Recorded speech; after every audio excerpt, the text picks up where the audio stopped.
ہمارے لیے آپ صلی اللہ علیہ وسلم کی تعلیمات قیامت تک کے لیے ہدایت اور رہبر اور رہنما ہے۔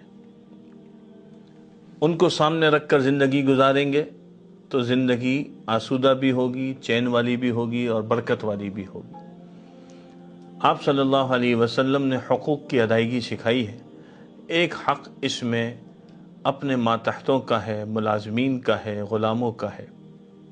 چنانچہ ایک حدیث میں حضرت ابو ہریرہ رضی اللہ عنہ سے یہ بات منقول ہے، وہ فرماتے ہیں کہ رسول اللہ صلی اللہ علیہ وسلم نے ارشاد فرمایا: اخوانکم جعلہم اللہ فتیۃ تحت ایدیکم فمن کان اخوہ تحت یدہ فلیطعمہ من طعامہ ولیلبسہ من لباسہ ولا یکلفہ ما یغلبہ فإن کلفہ ما یغلبہ فلیعنہ۔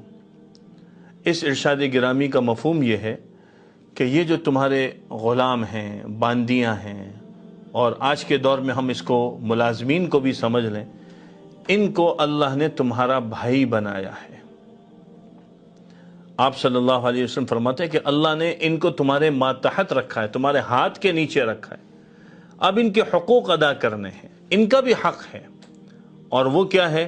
آپ نے فرمایا کہ جس کے ماتحتی میں اس کا بھائی ہو تو اس کو چاہیے کہ وہ اس کو وہ کھلائے جو خود کھاتا ہے، اور یہاں حدیث میں فرمایا کہ اپنے کھانے میں سے کھلائے، اور اس کو اپنے پاس سے لباس بھی پہنائے، اور یہ بھی فرمایا کہ اس کو اتنی مشقت نہ دے کام کی جو اس کے اوپر غالب آ جائے، اس کو تھکا دے، اس کو ہرا دے۔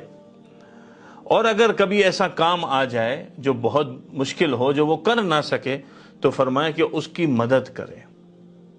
علماء نے یہ بات لکھی ہے کہ غلاموں کے ساتھ حسن سلوک کرنا یہ اس دین کے تقاضوں میں سے ہے۔ تو ملازمین تو زیادہ حقدار ہیں، کیونکہ وہ غلام تو نہیں ہوتے، وہ زیادہ حقدار ہیں کہ ان کے ساتھ حسن سلوک کیا جائے۔ اور اس کے لیے ایک بات تو جو ہمارے سامنے حدیث میں آ گئی کہ وہ کیا ہے کہ ان کو بھائی سمجھا جائے۔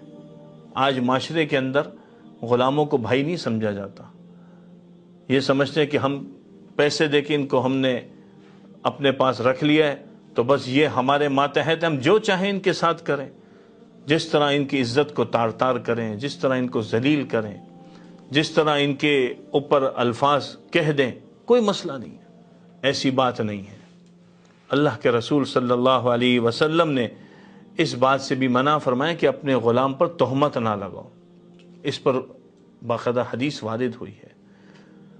پھر دوسرا حق یہ بتایا کہ ان کو کھانا دینا، ان کو لباس دینا، جو ان کی ضرورت ہے، اس کا بھی اہتمام کرو۔ تو غلام تو چونکہ کوئی اپنے پاس چیز رکھتا ہی نہیں ہے، تو اس کے لیے تو آقا کو ذمہ دار بنایا کہ وہ ان سب چیزوں کا بندوبست کرے۔ اور جو ملازمین ہیں، ٹھیک ہے وہ غلام نہیں ہیں، تو ان کو اگر دے سکتے ہیں تو ضرور دیں، نہیں دے سکتے تو کم از کم اتنی معیاری ان کو تنخواہ دیں جس سے وہ اپنی ضرورت کا بندوبست کر سکیں۔ یہ بھی بہت اہم چیز ہے۔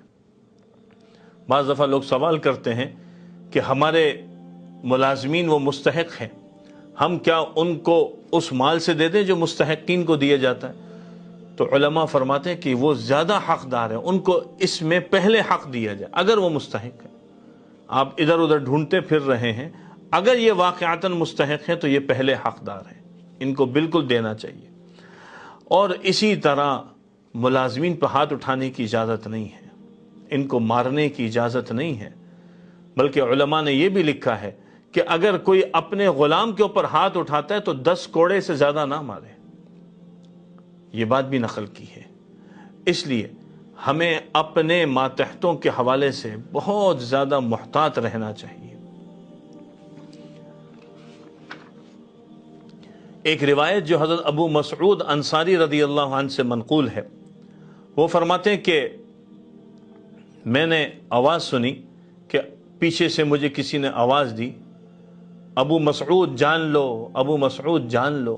میں نے مڑ کے دیکھا تو آپ صلی اللہ علیہ وسلم، اور اس وقت وہ اپنے غلام کو مار رہے تھے۔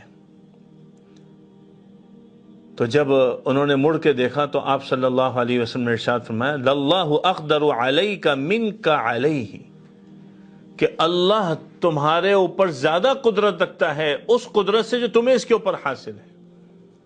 تم اس کو اس طرح مار رہے ہو، اس طرح جو ہے تکلیف دے رہے ہو. تو وہ فرماتے ہیں فما ضربت مملوکا لی بعد ذلک، اس کے بعد میں نے اپنے کسی غلام کو اس طرح نہیں مارا. اور مسلم شریف کی روایت میں یہ الفاظ ہے کہ انہوں نے اس کے بعد یہ کہا کہ یہ غلام اللہ کے لیے آزاد ہے.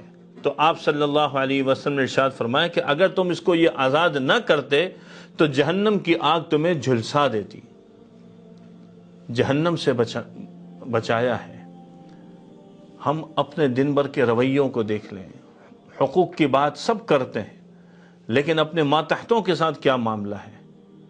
اور ماتحت بہت سارے ہیں. صرف یہ نہیں کہ جو دکان پہ کام کر رہا ہے یا گھر میں کام کرنے والی خاتون ہے تو صرف وہی ماتحت ہے. آپ کے ماتحت آپ کے شاگرد بھی ہیں، آپ کے ماتحت آپ کے ملازمین بھی ہیں، آپ کے گھر کے خانسامہ ڈرائیور بھی ہیں، باورچی بھی ہیں، گھر میں کام کرنے والیاں بھی ہیں.